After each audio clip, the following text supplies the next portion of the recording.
Alors bonjour à tous, donc on va démarrer cette formation par l'organisation du projet.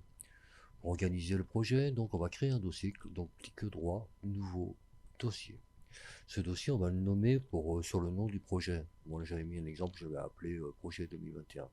Ou ça va peut-être clip de rap XY, comme vous voulez, hein, c'est vraiment, moi je vais mettre premier aperçu. Bon voilà, c'est un nom comme ça. Voilà. Bon, j'ai mal écrit, renommer, hop, hop, voilà. Donc, à l'intérieur de ce dossier, hop, ça va ouvert à côté. Alors, vous allez créer un dossier élément. Élément. Vous allez créer un dossier export. Et après, je vais vous expliquer pourquoi, bien sûr. C'est rush, pardon. Rush. Et vous allez en créer un sauvegarde. Vous allez l'appeler sauvegarde.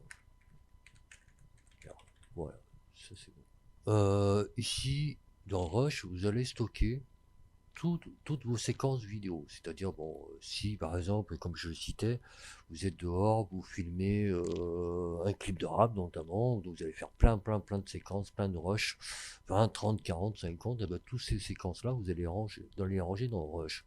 Dans Rush, ce que je vous conseille de faire, c'est vous allez créer des dossiers et vous allez les appeler séquence 1, séquence 2, séquence 3, etc., etc., etc.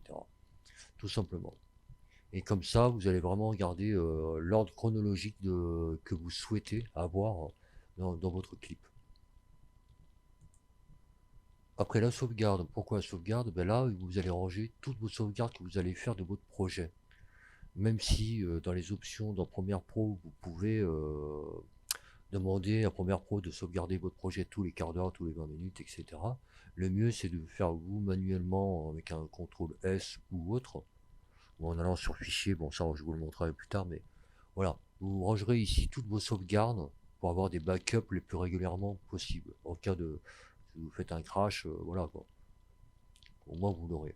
Les exports, dans tout ce qui est export, vous allez donc, quand vous allez exporter votre vidéo, bah justement, et je vous le conseille de le faire de temps en temps pour que vous puissiez visualiser la vidéo vraiment hors du logiciel. Là, vous allez vraiment voir toutes les erreurs éventuelles que vous avez fait, ce que vous devez peaufiner, etc. Donc tous les beaux exports, vous les mettrez ici. Donc après dans éléments, alors vous allez ranger, comme il est dit dans le nom, tout ce qui est en rapport à votre projet. C'est-à-dire par exemple, vous allez ranger vos footages. Qu'est-ce qu'un footage? C'est par exemple, des fois vous cherchez, ou peut-être vous avez ça, un logo avec un fond transparent. Pareil pour une vidéo. Voilà, voilà. On peut appeler ça aussi un peu du trucage. Hein, voilà.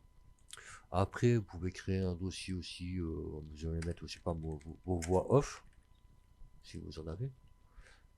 Après, vous pouvez créer un dossier avec votre musique générale, hein, musique qui va vraiment agrémenter tout, tout votre, tout votre clip ou votre vidéo. Vous pouvez créer aussi un dossier avec le bruitage. En fait, ce que je suis en train de là, je suis en train de détailler tout ce qu'on peut mettre éventuellement dans une vidéo, donc vous pourriez éventuellement en avoir moins ou plus. Voilà, ça c'est voilà. Après, vous pouvez aussi créer notamment, je sais pas, un qui est plus l'audio, je sais pas moi, ambiance, des trucs comme ça, hein. Voilà.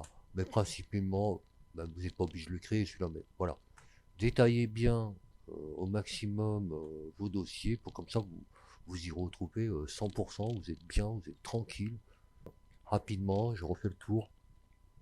Vous donnez un nom à votre projet, donc par exemple projet 2021, projet 2022, un dossier élément, un dossier export, un dossier rush, un dossier sauvegarde. Donc éléments, donc vous stockerez tous les éléments, tout le contenu de votre projet, tout simplement. Et comme je vous disais, vous pourrez créer d'autres dossiers selon ce que vous avez. Et avec moi j'ai mis ces noms-là, mais vous pouvez mettre tout à fait autre chose. Bon ben voilà, ben c'est fini pour ce petit tuto et à de suite pour la suite.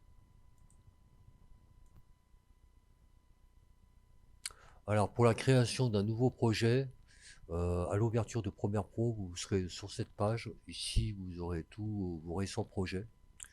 Vous allez cliquer sur Nouveau projet. Ici, vous pourrez nommer votre projet. À l'emplacement, vous pourrez donc choisir l'emplacement exact du disque dur où vous voulez sauvegarder votre projet. Après, ici, je vous conseille de le laisser en accélération GPU. Voilà, ce qui va utiliser votre processeur et la carte graphique. Il existe certains bugs. À ce moment-là, si vraiment vous avez des soucis, vous passez en logiciel Mercury. Ça sera uniquement basé sur votre processeur. Mais bon, généralement, c'est bien là qu'il faut le mettre, hein. Au niveau de la vidéo, vous laissez temporel, pardon. Là, on s'en fiche. Là, l'acquisition, je vous conseille de mettre en HDV, en haute définition vidéo. Bon, c'est une question de qualité, hein. Bon, ici, surtout, vous laissez bien les paramètres qu'il y a. Il n'y a rien à y toucher. Donc, quand vous allez sur disque de travail, vous laissez bien sur identique au projet. Et là, comme vous voyez là, c'est ce qui me reste comme disque dur. C'est pour ça que je vous disais tout à l'heure de bien choisir votre disque dur de destination. Car si votre projet est assez lourd, même 23 Go, ça sera pas assez. Donc après, vous faites OK. Bon là, ça me demande de remplacer, puis c'est tout. Voilà, comme ça vous avez déjà au moins bien les paramètres de base. Voilà, et là votre fenêtre va s'ouvrir avec votre projet. Je vous signale que si vous n'avez pas les mêmes dispositions que moi, c'est normal. Comme vous le voyez ici, vous avez plusieurs onglets qui vous permettent, quand vous allez cliquer dessus, ça va vous changer de... Comme là, la formation par exemple, ça va vous donner des tutoriels ici. Là, vous êtes plus en disposition d'assemblage, de montage, de couleurs, etc., etc. Et vous pouvez notamment, par exemple, chose que je fais très régulièrement, vous cliquez ici, vous mettez tous les panneaux, et vous allez voir ce qui va se passer. C'est qu'ici, vous allez avoir absolument tout. Vous avez vraiment toutes les fenêtres. C'est vraiment, pour moi, un idéal pour travailler. Donc voilà, tout de suite pour le prochain tuto.